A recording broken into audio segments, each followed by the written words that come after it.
Hi everyone, my name is Lindsay Coulter and I'm going to be talking to you today about having your work published in major publications and other news sources. Some big, some small, and we'll talk a little bit about what the differences and benefits to you as a photographer can be to getting your work published. So I have had some really great success over the past year or so with having my work published. I've had some photos and a story associated with that, with those photos published in CNN, on ABC, NBC, CBC, CTV, also on BuzzFeed, Wedding Bells, The Knot, Martha Weddings. So that all has kind of happened over the past year, and I am going to tell you how you can make something like that happen.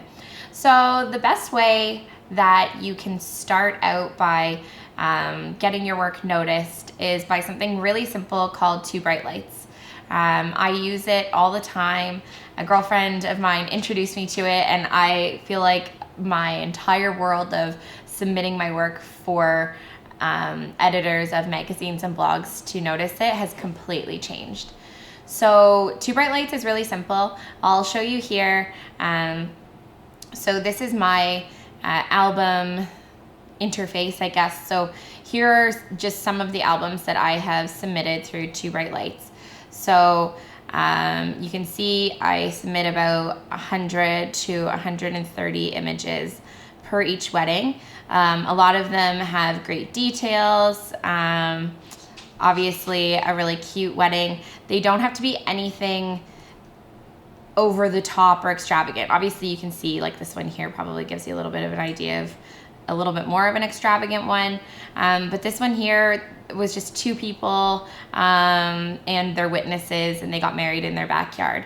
So on 2 bright lights, you can create an album, and then you can submit them to a bunch of different publications through that. So all of these albums have been submitted to different publications, small and big, exclusive and non-exclusive. And if you look more kind of on the 2 bright lights homepage, you'll see which publications they submit to or they work with that you can submit to. So that's a really, really easy way to do it. The most important thing about doing this though is although it simplifies the process of actually submitting your images, so you don't have to go to individual websites like go to The Knot and figure out what their restrictions are and figure out what they're looking for from each wedding. It simplifies that portion, but editors are still looking for the same thing. They're looking for gorgeous images, they're looking for unique photos, and they're looking for a great story. And those same things are going to be all you'll need to get published with any news agency or magazine or anything like that. The great story is so critical to having your work published.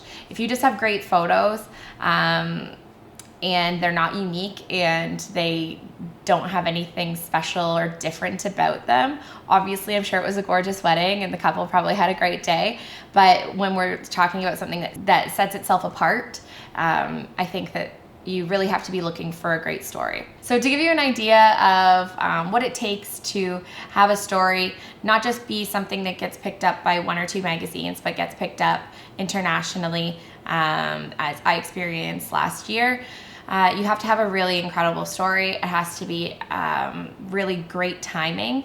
That's really important, and unfortunately great timing. And that means like something that's on trend that people are talking about. That doesn't always happen. It doesn't come along all the time. So don't be constantly waiting for your next viral post. It's probably not going to happen right away. And if it does happen for you, you just have to know how to be prepared to run with it and keep making it happen.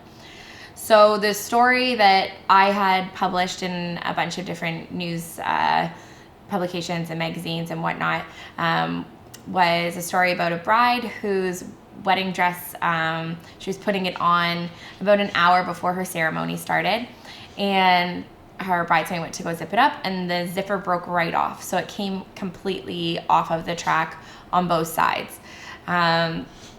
So I've seen this happen before, and generally there's only like 1 or 2 things you can do. You can open up the zipper and try and clamp it shut, or you just sew the bride into her dress, which isn't a great situation, and it's certainly not something that anyone in the room was prepared to do. So one of the bridesmaids went next door to the neighbor and asked if they had any pliers or anything that we could try and fix this dress with. And he said, well, actually, I've got something better. I have a Syrian family of refugees that's just moved here from Canada 2 days ago.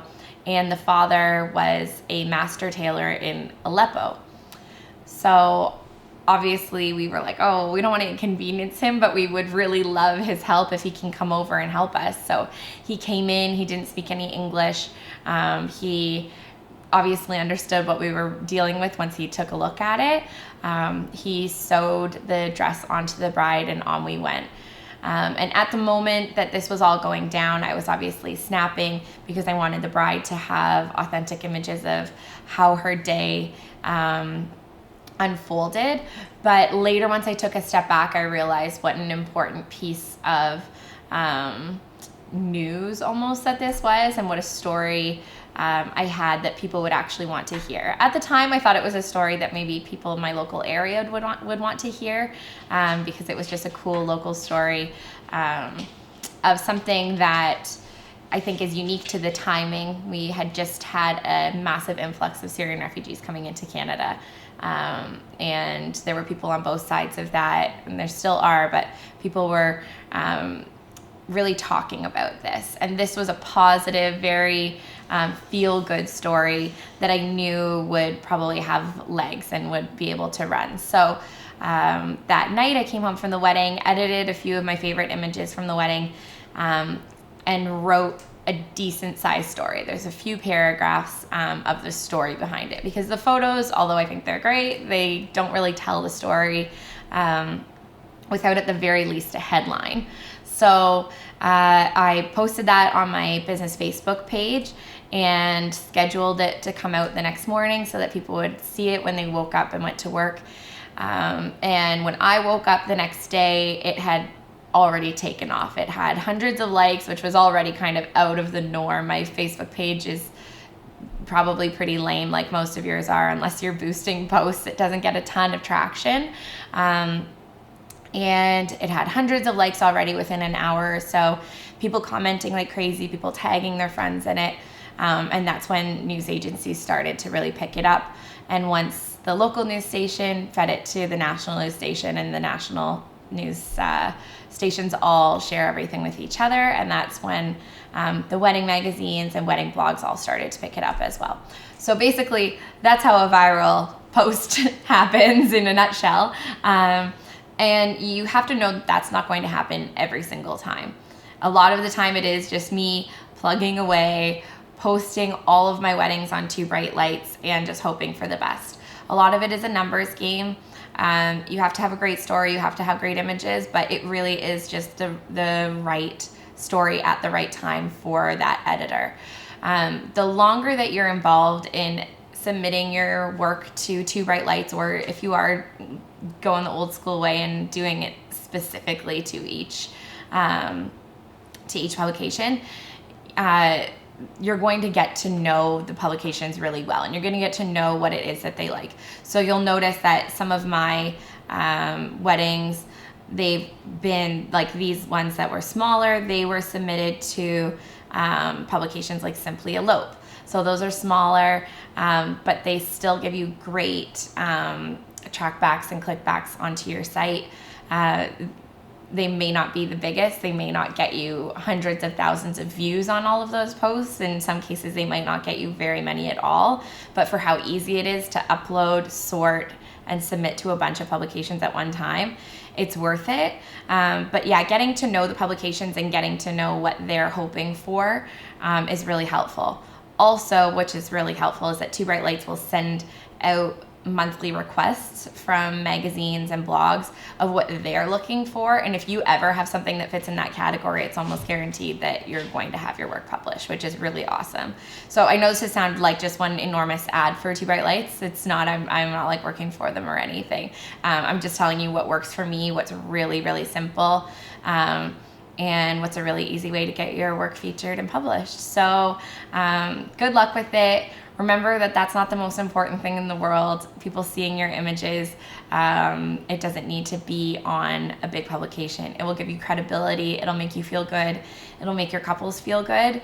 But you can keep working away without the publications. But if you are hoping to get your work seen and published, then that's my best tips for you to do it. Good luck. And if you do get your work published, definitely let us know. We can't wait to see it. If you're interested in learning my advanced marketing secrets and getting over 9.5 hours of wedding photography content, click the link in the description.